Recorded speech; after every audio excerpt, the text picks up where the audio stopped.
horseradish chive pub cheese. So we're starting with 2 cups, or about 8 ounces, of white sharp cheddar here in the food processor. And we're gonna make a horseradish pub cheese with about, again, 2 teaspoons each of everybody. Little horseradish, the granulated onion, and granulated garlic.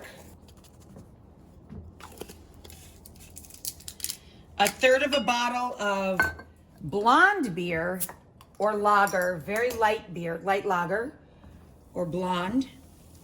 Third of a bottle, right? A couple dashes of Worcestershire.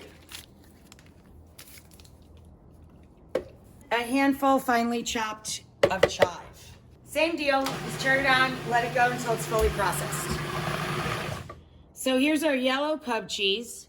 1 8-ounce brick of sharp yellow cheddar cheese. We're gonna use 2 teaspoons each, granulated onion and granulated garlic. I'm just measuring it in the palm of my hand. So 2 cups, 2 teaspoons each.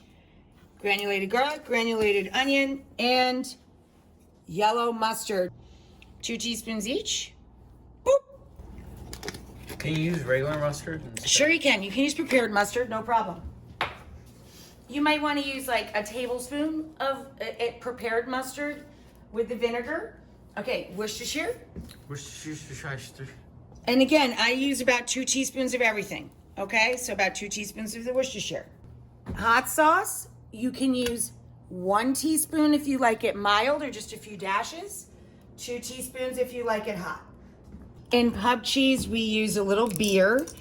It's basically a beer and cheese spread. So I've got a Boston lager here. So you can use an amber, medium beer to light beer. You don't want to go heavier than an amber color beer.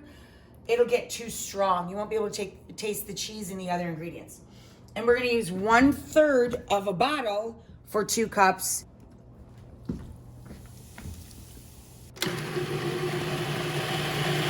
Process until smooth.